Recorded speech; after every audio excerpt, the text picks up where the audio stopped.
Wednesday's final presidential debate failed to reset any significant part of the campaign, with the exception of Donald Trump's refusal to say if he would accept the results on Election Day. On Thursday, Trump did say he would accept the results if he wins. Patty, I'm not sure if I expected anything really different from this debate. I think folks may have tuned into just the same way they would drive slow past a car wreck or a train wreck, but it didn't seem that anything really reset. It was more of the same. Perhaps I'm being jaded. What did you think? Well, we didn't have the entertaining Trump like the shark going around Hillary that we did in the second debate. So I kind of missed that. I watched it at Regis with students. A shout out to them. It was a great event. And they were tweeting through the whole thing as we were watching, putting memes up, which were much more entertaining than the debate itself.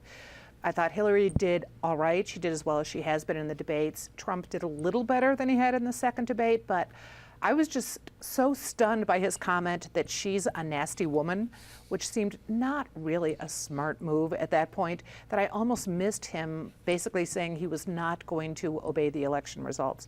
His comeback yesterday was kind of funny, but still, it is worrisome when one of the candidates for president of the United States is basically saying he is not going to accept what the electorate decides.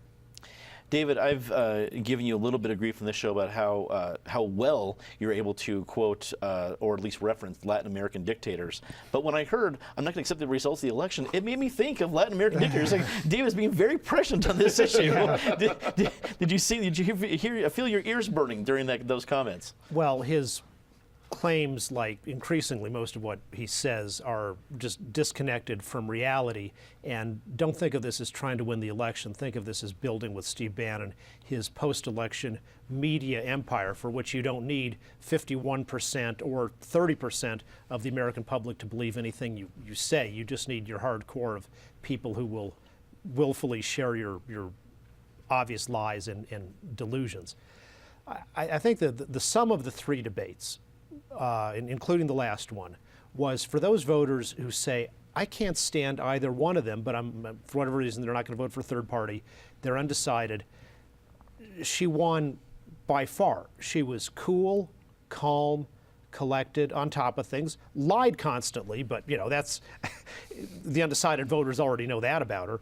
And whereas Trump, he was able to sustain things, for say the first half hour in the first debate, for maybe about the first 45 minutes in the final debate, but he doesn't have the mental self-discipline or self-control to keep it together. He lacks stamina. He obviously lacks preparation.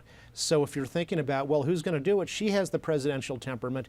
He can't even keep himself paying attention for 90 minutes in a row to have good answers. And you can contrast the temperament of, she went after him on Social Security, he does such a nasty woman, versus Ronald Reagan in 1980, where he came back with, oh, there you go again.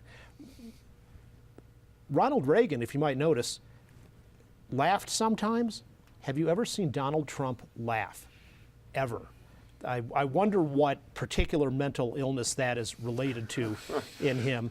And for delegitimizing democracy like he's trying to do, deplorable, horrifying, same thing that Hillary and Al Gore and the rest tried to pull in 2000, and even today our Secretary of State's going around the country saying that even though we lost Ohio by 140,000 votes, the state was really stolen from him. So all the Democrats who are clutching their pearls and having fainting spells over what Trump's doing, look in the eye, you hypocrites.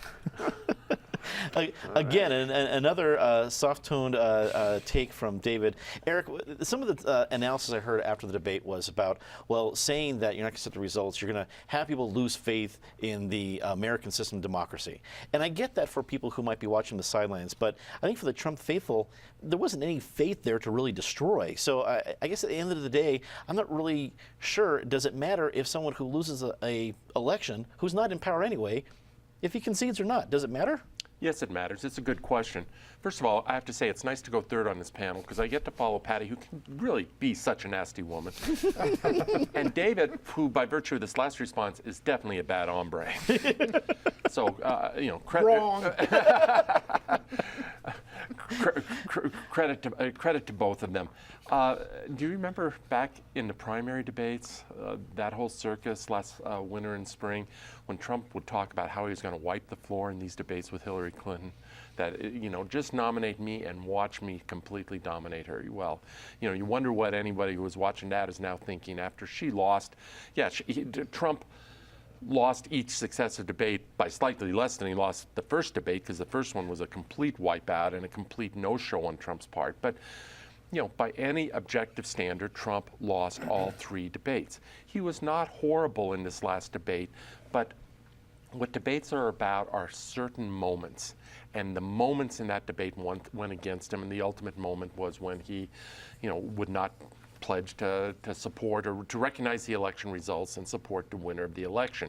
And then he went to a rally in Ohio yesterday, and at that point I thought he was just really toying with us, with his little sound bite, the dramatic pause that he would support the winner, long pause, if it's me.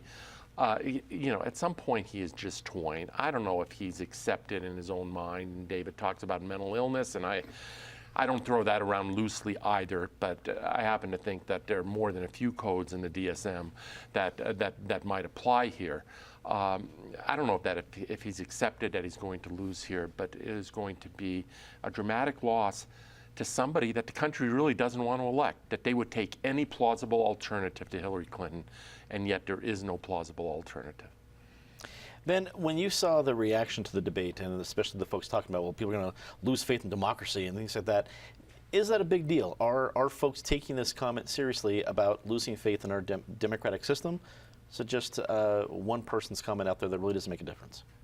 Well, it's a big deal. Having sort of grown up in a political household and started observing presidential elections when I was 11, it's occurred to me that every presidential election is always the most important, and there's always a Supreme Court argument. And the thing that's always really stood out to me is that when you get down to it, of all the people on earth, you have 2 people left who are the most likely to be the next president of the United States, whether it's 92, 96, 2000, or now. And here we are with these 2 people. And we can talk about what happened in 2000, and we can talk about contesting results.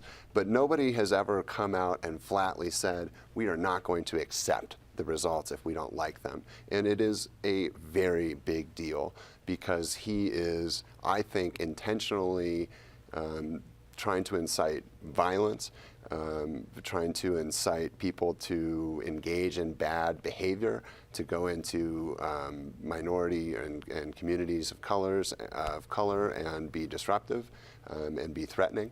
And I think that it's a reflection of his scorched earth approach to just about everything that I've been able to observe in my lifetime. I remember Trump being on the cover of Time magazine when I was 10 for being bankrupt. So it's striking to me that here we are with this guy being one of the 2 people on earth as the closest person to being the next president. So it is a monumentally big deal.